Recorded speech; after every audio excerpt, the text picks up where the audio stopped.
are listening to All of It. I'm Allison Stewart. We are live in the green space in Soho with a special episode of All of It for you today. It's Broadway on the radio, and we are here with the cast of Cats, the Jellicle Ball. During this hour, we'll be joined by the show's directors, its choreographers, and we'll speak to actors Tempest Chastity Moore and Andre DeShields.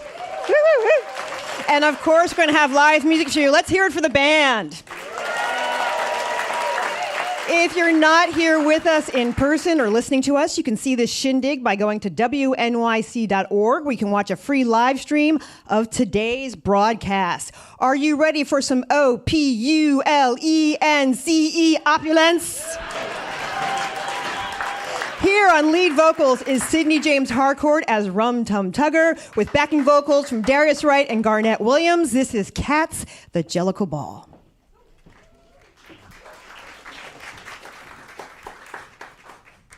The next category is realness.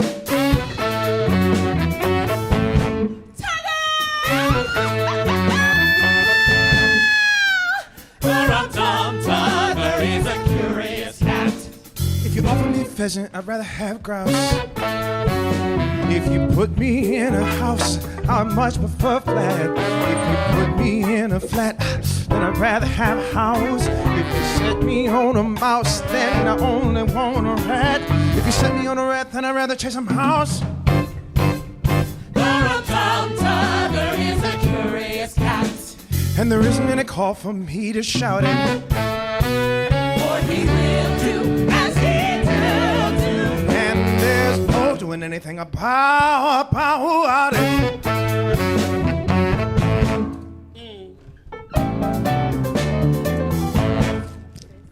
Rum-Tum-Tugger is a terrible boy. When you let me in, then I wanna go out. I'm always on the wrong side of every door. And as soon as I'm at home, then I like to get about. I like to lie in the bureau drawer, but I make such a fuss when I can't get out. The Rum-Tum-Tugger is a curious cat. And there isn't any use for you to doubt it. For he will do as he will do. And there's no doing anything about it.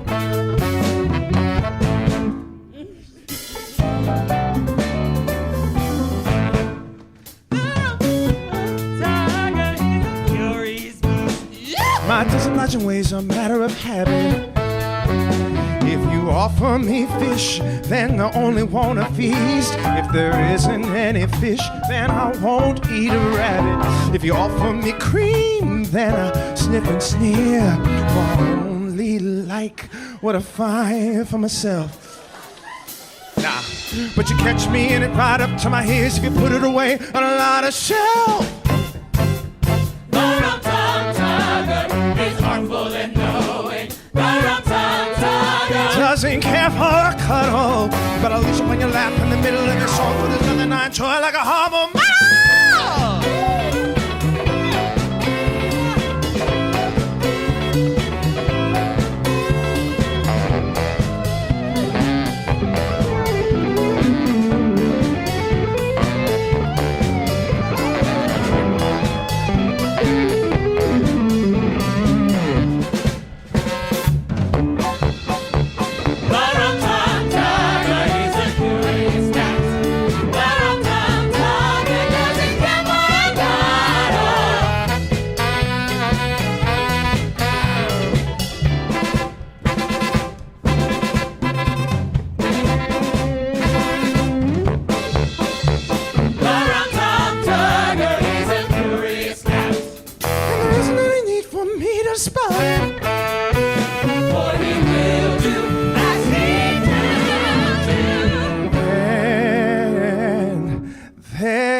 anything about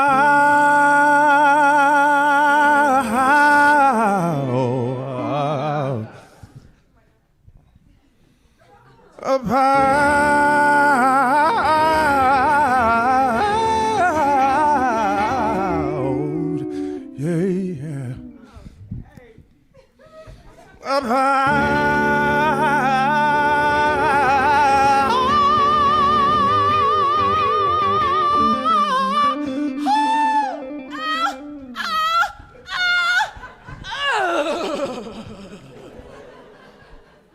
About it.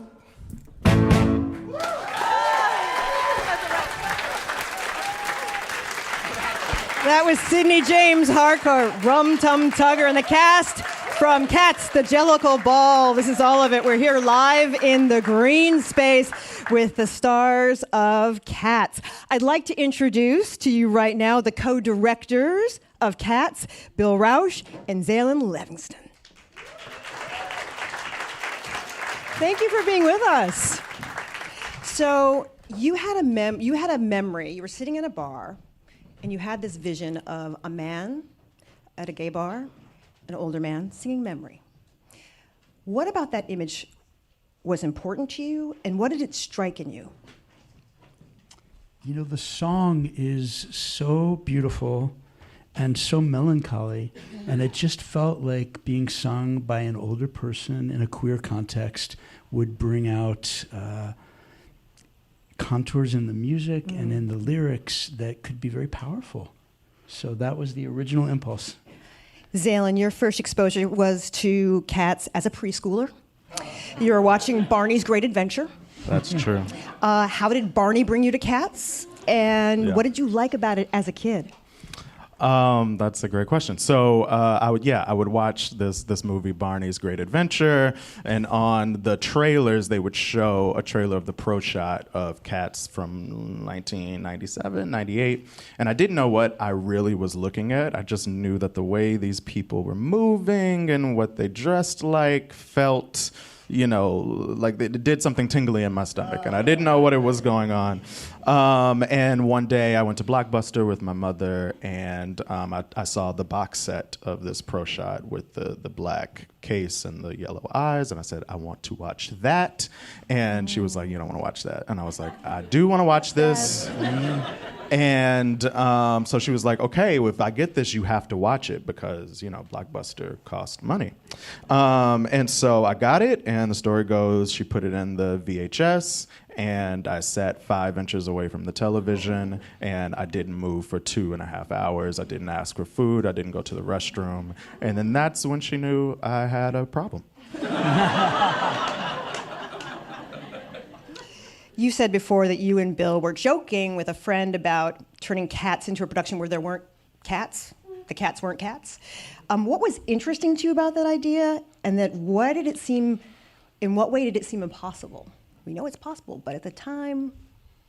Yeah, well, I mean, Bill had been on this journey with trying to investigate cats as humans before I was, and it was just like this serendipitous thing where it just so happened at the beginning of his process, I had been asking the same question around, could there be a production of Cats where there were no cats? Would it be called Cats, No Ears, No Tails? And could it be situated in a like cultural context? And it just felt like it could be artistically possible because in the 20th century, everyone called each other, you know, look at that sly cat. That's a dangerous cat over there. Look at that sexy cat right there. You know, so I was like, this is possible probably, but just felt like that could never happen. Andrew Lloyd Webber would never allow something like that to happen with his material. And then I was talking to who eventually became the casting director of the show, Victor Vasquez of X Casting, and I was joking with him. I was like, can you believe that? That would be a crazy idea. And then he didn't laugh,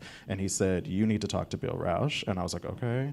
And then so 2 days later, I was on a Zoom with Bill, and he started to tell me about the year of work that he had been doing with our dramaturg Josie and Omari Wiles, who's in the building. And we just started to connect, and I can let you talk about that meeting. It was our first conversation, and 90 minutes later, we had agreed that we were going to co-direct this production in our first conversation. I'm going to ask you to spill a little tea, Bill. Who was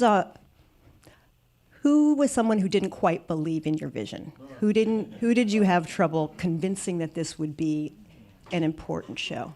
Everybody. I think it was always greeted with curiosity and fear that it might not work. But there was enough encouragement, and we just kept believing in it. And the incredible colleagues that we got to work with just kept fueling us to keep moving forward. I would say that the relationship with Andrew Lloyd Webber's company and his colleagues was a wonderful but very twisty road, as you can imagine, because it's a big deal to ask to not only do a non-replica production, but to completely rethink even sometimes the music. Yeah, no, I was just going to say that, like, yes, that has also been my experience. Anytime before we did the show, we would mention it, people would, like, in my face be like, okay, which is strange. But I think, too, just to say, so many of the cast members that you're going to see perform have been with the show for so many years and have believed in the vision for so long, even if we didn't know exactly how we were going to reach it. And so even when the outside world was like, what are y'all doing, to have actors who have been so trusting and vulnerable and courageous and rigorous and critical without ever being fearful or doubtful, I think it was a really big ingredient for us pushing through all of, the naysaying. When did ballroom come into the equation?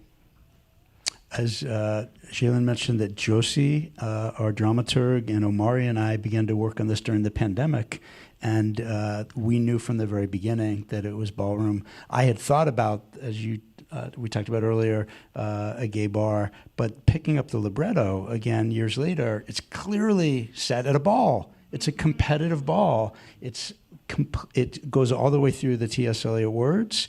It's a once-a-year ball that happens. Everybody's vying for the grand prize. And being able to collaborate with Omari as a ballroom icon, so many of the categories just clicked into place immediately, where it was very, very clear, this character, this song, this category. There were others that we worked on for years trying to find, but many of them were apparent from the very beginning. We're going to hear another song in just a moment from the show. Zilm, what was a challenge for you in directing this show, and how did you get through that challenge? Oh, I mean, just remembering that challenge is innate to the process, and that, like, challenge is not a sign that you are on the wrong path, that, like, we're making a thing that's hard. And, like, all the way through the process, from workshops to off-Broadway to figuring out how do you extend a show like this to transferring to Broadway, anytime we would come up against a kind of existential wall, we would always remind ourselves that, like, oh, a characteristic of making this show is that it is hard. And so just reminding myself that, for this work, so much of the job is standing in public and failing publicly as quickly as you can to get to the right answer. Everybody, let's thank Bill Rausch and Zalen Levinson. Thank you so much for being with us. We're going to get to another song. Please welcome Nora Shell as Bustopher Jones, along with Kendall Grayson Stroud, Bryson Battle, Darius Wright, and Garnett Williams. This is from Cats, the Jellicle Ball.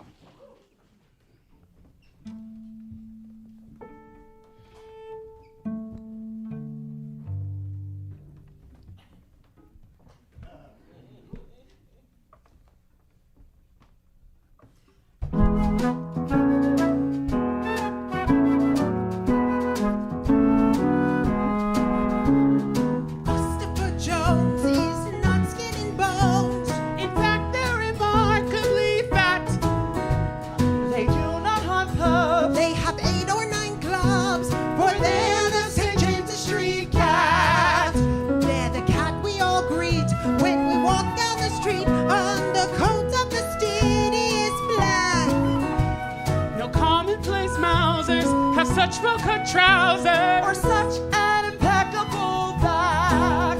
In the whole of St. James's, the smartest of names is the name of this prowl of cats. And we're all of us proud to be nodded or bowed to my Bustopher Jones in white spats.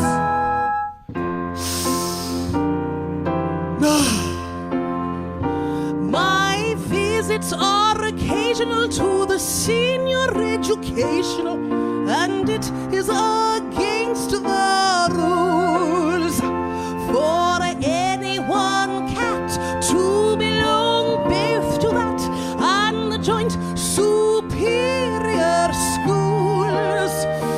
For a similar reason, when a game is in season, I'm found not at foxes but blimps. I am frequently seen at the gay stage and screen, which is famous for winkles and shrimps. In the season of medicine, I give my medicine to a pot hunter sucking it bones. And just before noons, not a moment too soon, to drop in for a drink of the drones. When I'm seen in a hurry, there's probably curry at the Siamese or at the glutton. Oh, if I look full of gloom, then I've lunched at the tomb on a cabbage rice pudding and mutton. The smartest of names is the name of this problem of cats, and we're all of us proud to be naughty or bound to buy Buster Jones in white, Buster Jones in white, Buster Jones in white spats. Ooh, I see the category is body. Judges scored muscular body, get into that body. Judges scores women's body, get into that body. Judges scores luscious body, get into that body. Judges score model body, get into that body. Yes, serve it to me, body yachty. Yes, get into that body yachty. 10s across the board. Much in this way passes Buster Bruce J at one club or another they're found. There could be no surprise that under our eyes they have grown unmistakably round. There are 25-pounders, or I am a bounder, putting on weight every day. But I'm so well preserved because I've observed all my life a routine, and I'd say I am still in my prime. I shall last out my time. That's the word from the stoutest of guys. It must and it shall be springing pell-mell. While Buster Jones wears white, Buster Jones wears white, Buster Jones wears white. And the winner is Buster Jones. That's Toodle Pip.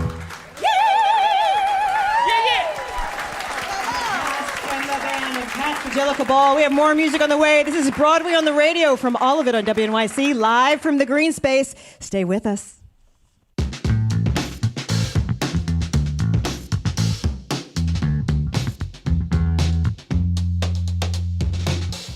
This is all of it on WNYC. I'm Allison Stewart, and we are in the green space at WNYC with a special Broadway on the Radio event here with the team from Broadway's Cats, the Jellicle Ball.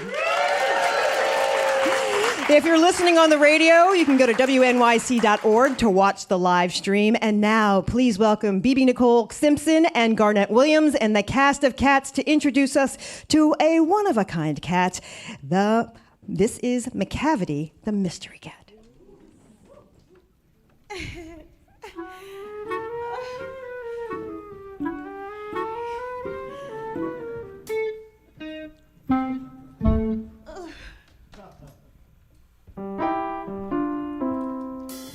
Macavity's a mystery cat. She's called the Hidden Paw, for she's a master criminal who can defy the law. She's the bafflement of Scotland Yard, the flying squad's despair. For when they reach the scene of crime, Macavity's not there. Okay. Walking labels, y'all.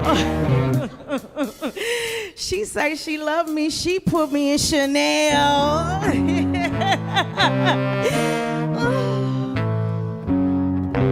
Call me the devil, baby. Cause we wearing Prada.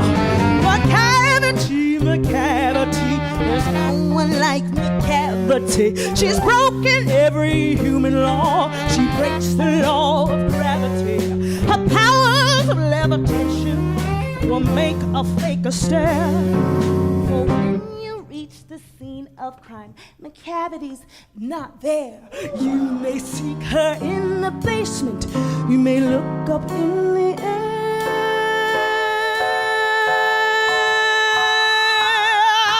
But I tell you once and once again, Macavity's not there.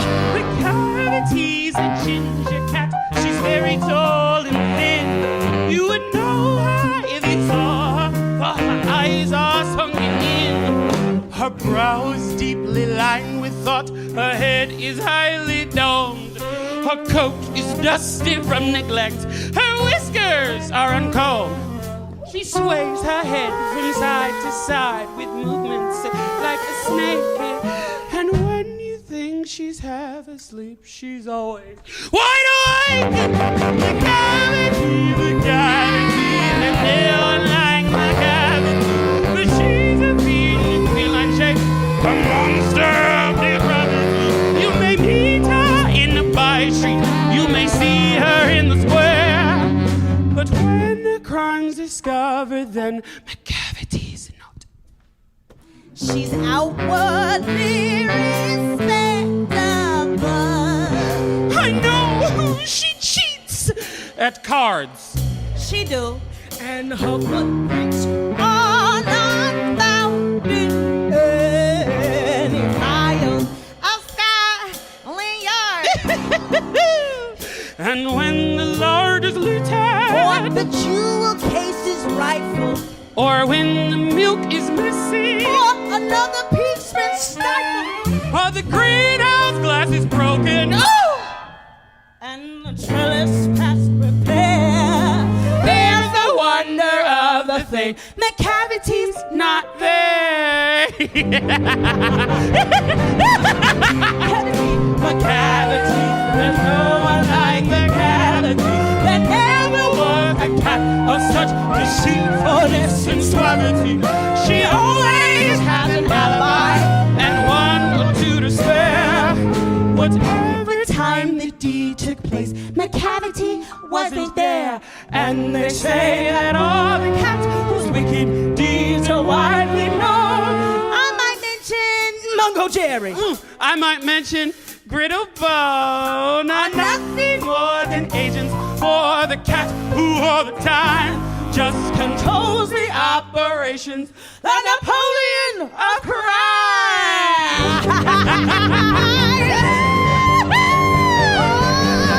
Macavity, Macavity, there's no one like Macavity. She's a fiend and feel like shape, a monster of depravity. You may meet her in a by street, you may see her in a square. But when a crime's discovered, then Macavity, Macavity, Macavity, Macavity. My shoes fall on the wall. When a crime's discovered, then Macavity's not there.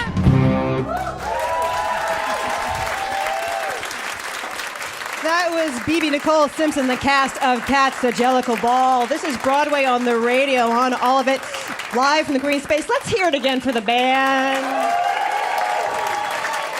And now, please welcome the co-choreographers of Cats, Omari Wiles and Arturo Lyons. It is so nice to see you. Hello. So I read that you were born in Senegal. Yes, I was. And you took African dance when you were 6 years old? Yes, my mom and dad are known African dance teachers and drummers, musicians, Baba Olukashe Wiles and Marie Bass Wiles. I'm glad you said their names. How did your early experience prepare you for ballroom? Well, African dance is theatrical. African dance is almost like a Broadway show.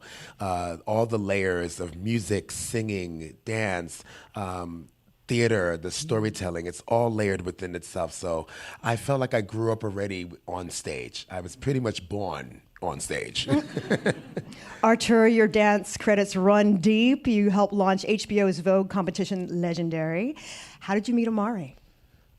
I met Amari in Senegal. I'm lying. Ballroom, yeah, Legendary Ballroom. I know Amari for 20 years now. Ooh, Yeah. for real, for a long time. A long time. We'll talk later. Amari, we're gonna talk about Arturo like he's not there. Why did you know he was the right person to help you on this project? Well, honestly, he was my Jellicle choice from the beginning.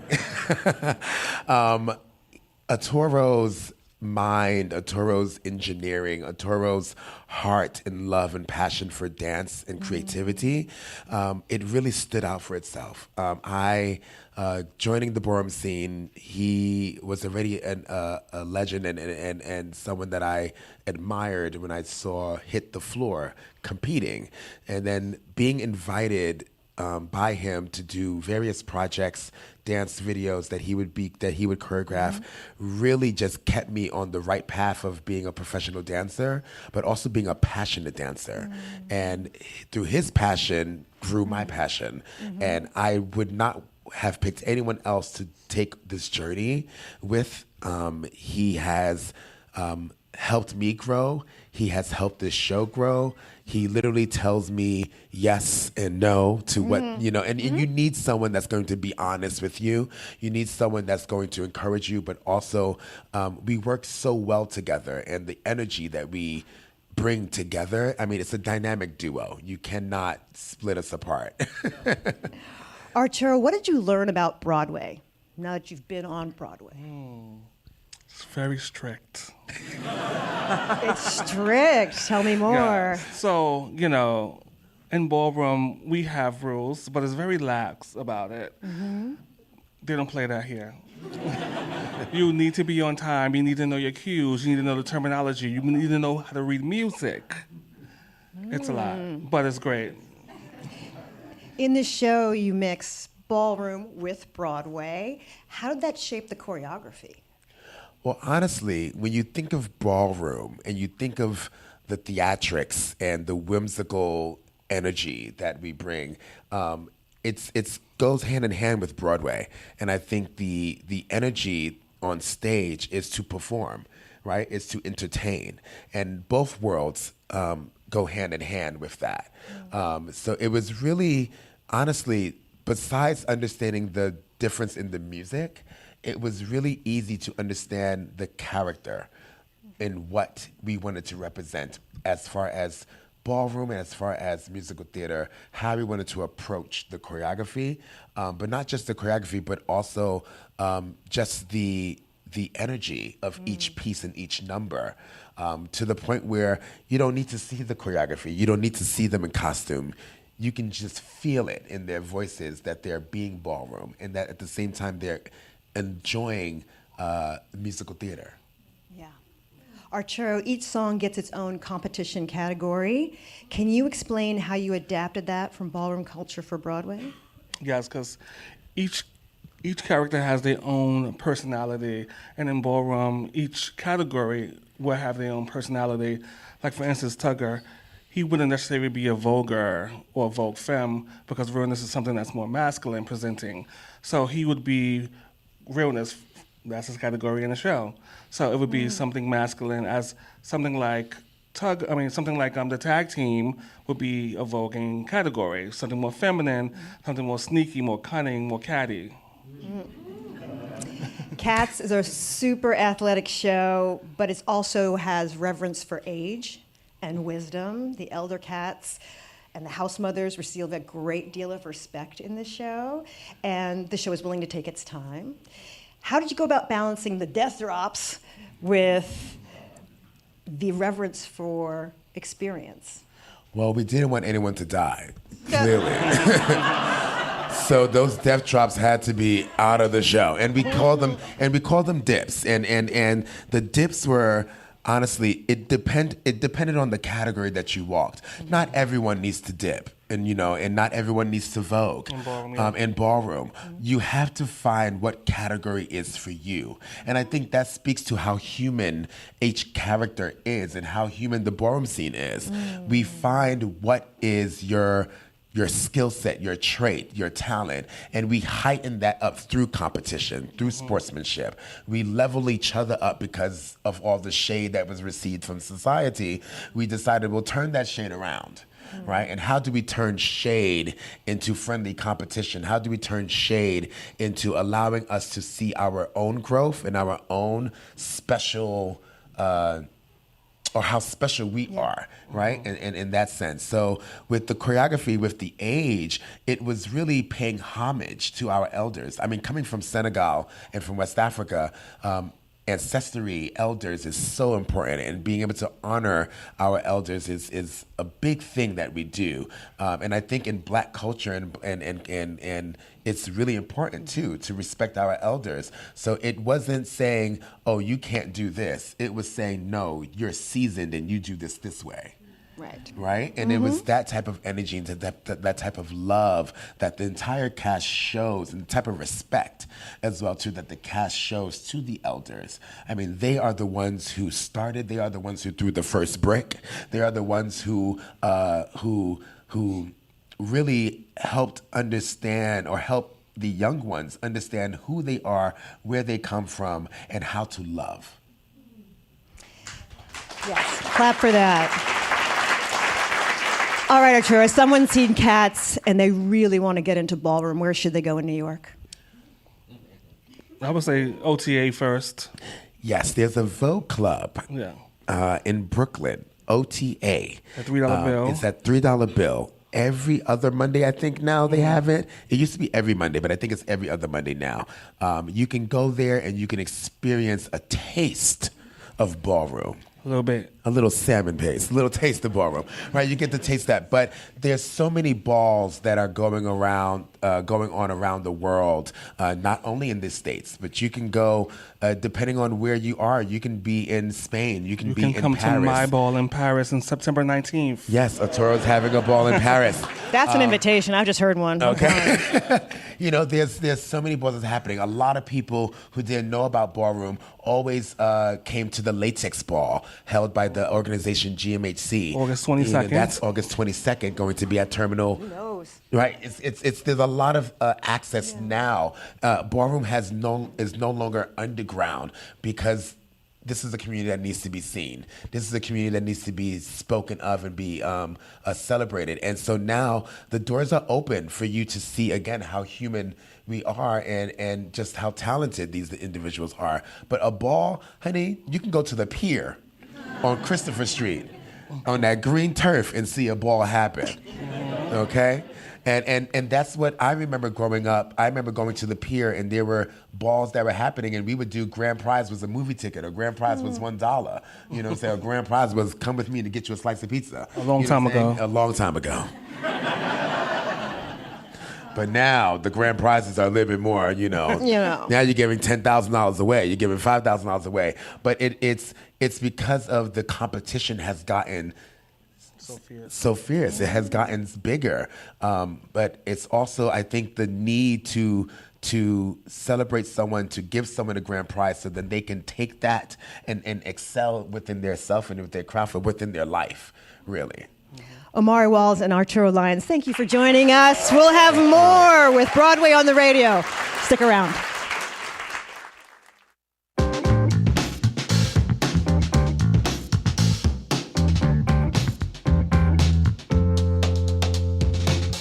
This is all of it on WNYC. I'm Allison Stewart. I'm here with the team from Broadway's Cats, the Jellicle Ball. Here's a song that you will definitely know. This is Tempest Chastity Moore with Teddy Wilson Jr. and Darius Wright. Here is Memory.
a day.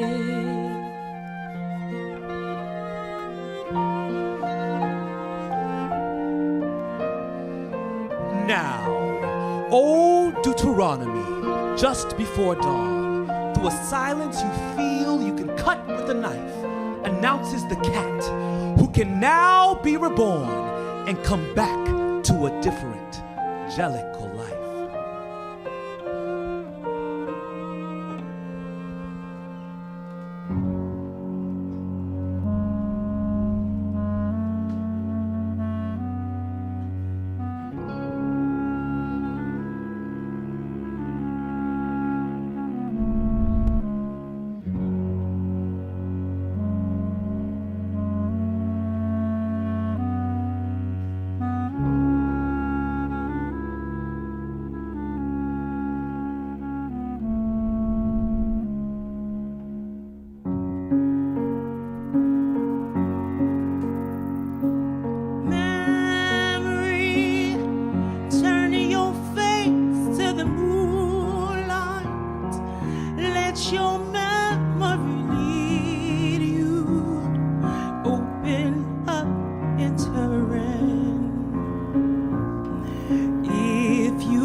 The meaning of what happiness is, then a new life will begin.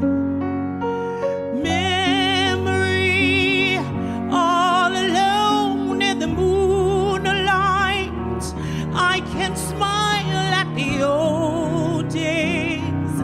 I was beautiful then.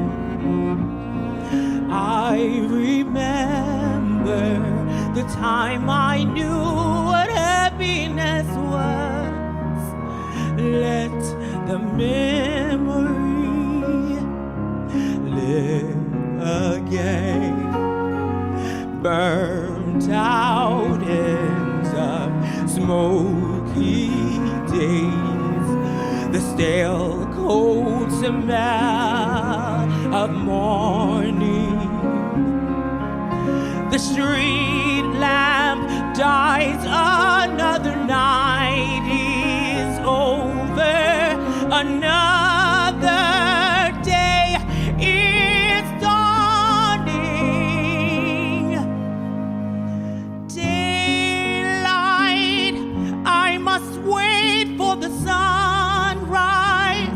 I must think of a new life, and I mustn't give in. When the dawn comes, tonight will be a memory too, and a new day will begin.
If you touch me, you'll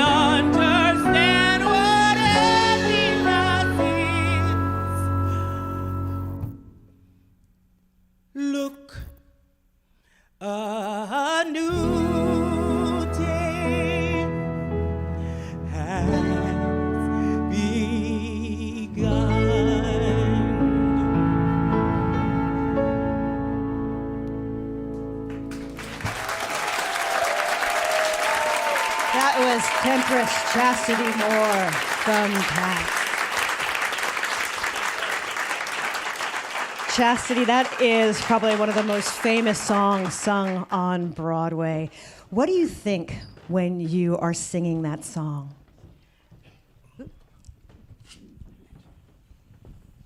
I always say that song has a lot of pain and comfort. I've been here for a half a century, and I remember the times where there was things not happening to my body, and I remember the good times, so I'm remembering the good times and things that I once regretted that now make sense. So it's a lot of pain and comfort. I try to just make everyone else remember their happy times in that time. We're making a little bit of noise over here because we are joined by Andre DeShields. Everybody!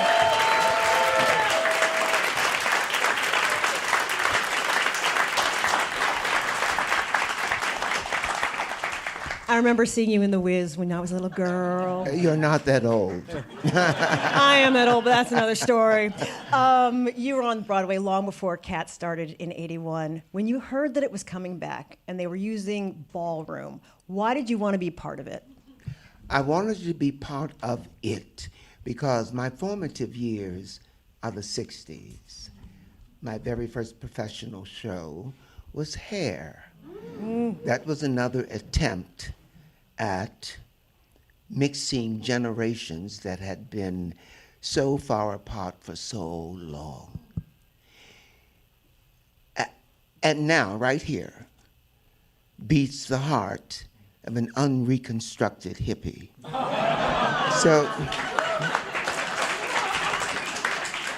So I am constantly looking for the next revolution because I want to be on the front lines.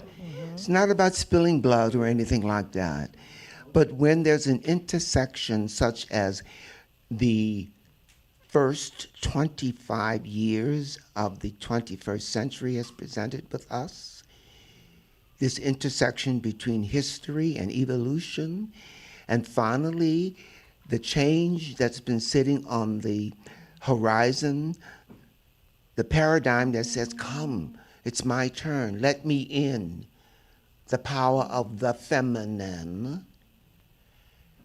There's now a generation of people who have been traditionally marginalized to the edges of society who can do exactly that. Nice.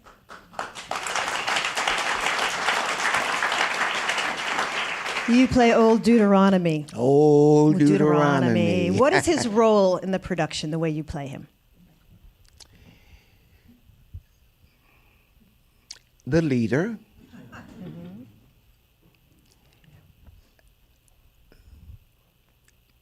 The progenitor of all the cats that you will meet through your entire life have come from my thighs.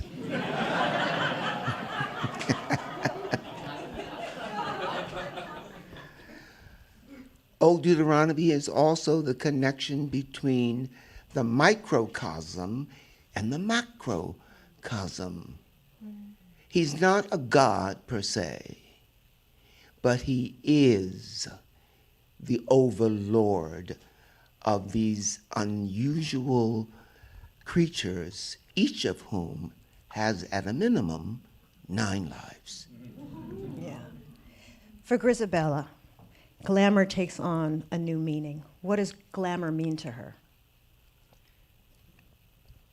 Well, I mean, in the ballroom aspect, you have the women of trans experience who came before me were just very glamorous. We call them femme queens. And so here, she's a glamour girl. Like they always show up and show out.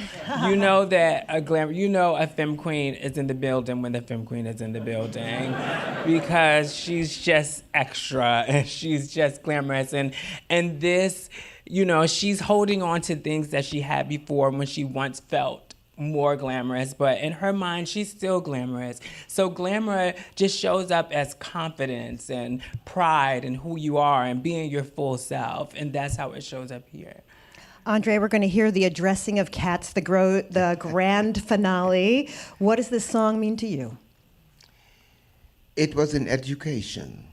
Now, I had seen several versions of Cats because for many years I knew the person who was playing Old Deuteronomy. As a matter of fact, the original Old Deuteronomy on Broadway was Ken Page, a lovely friend of mine who's now in his own version of the Heaviside Layer. I investigated his title because if you know the first books of the Holy Scripture, Deuteronomy is the last. And it is when the second time the law is delivered. So I take on that special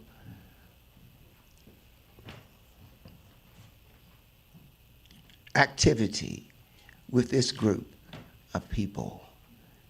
I've come back to lead the Jellicle Ball so that another person, another cat, can be chosen to experience what I know. Let's hear the addressing of Cats with Andre DeShields and the cast of Cats.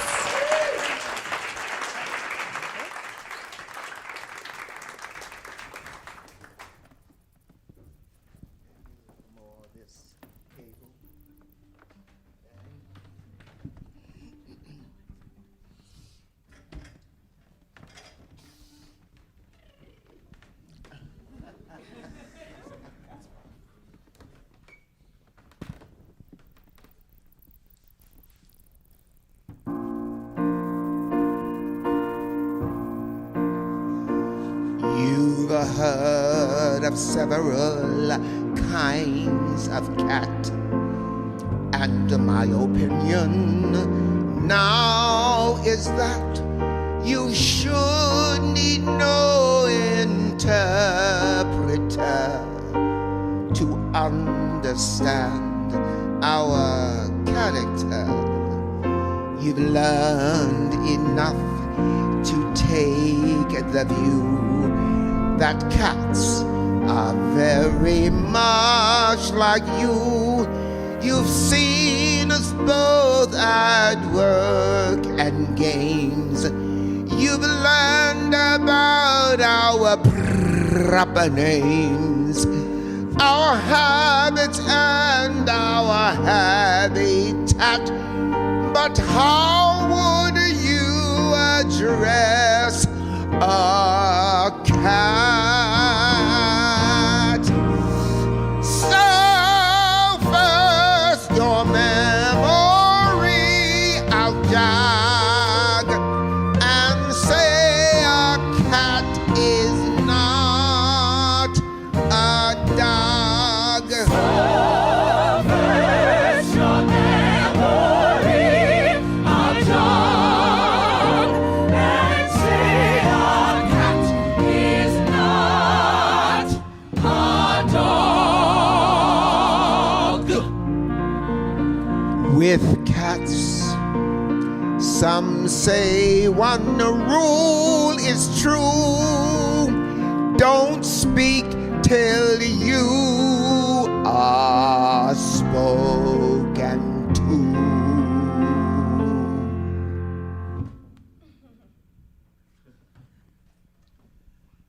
Myself, I do not hold with that. I say you should address a cat, but always keep in mind that she resents familiarity.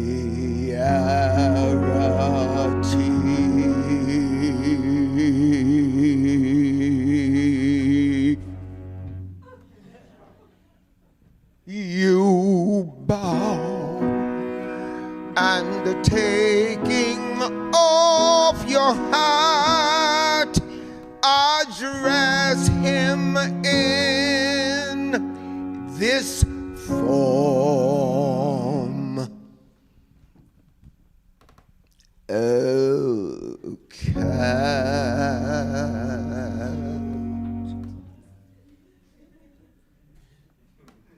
Before a cat will condescend and treat you as a trusted friend, a little token of esteem is needed like a dish of cream, and you might now and then supply some caviar or Strasbourg pie, some potted grouse or salmon paste.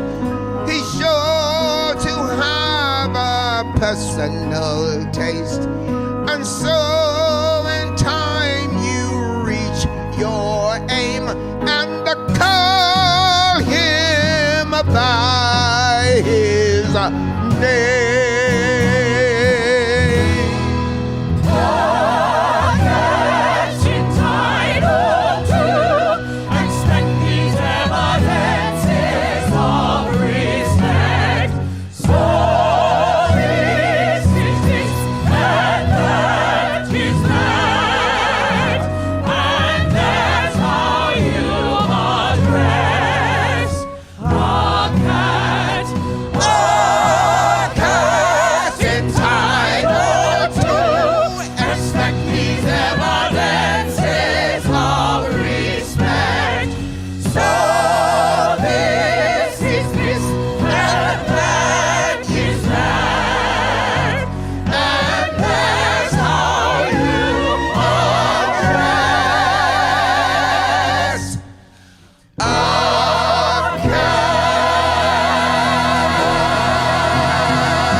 And that's Broadway on the radio. Once again, Cats, everybody.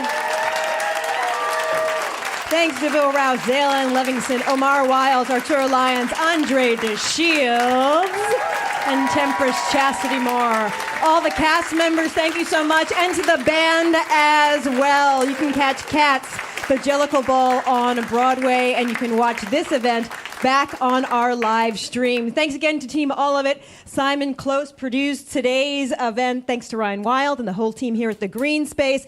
We have one more Broadway on the radio event coming up. Today, we're announcing a surprise addition to our 2026 lineup. On June 11th, we'll be joined right here by the cast of The Outsiders. Ooh, yes. Go to WNYC.org/events to register and get your tickets. I'm Allison Stewart. Thank you for coming. Get home safe.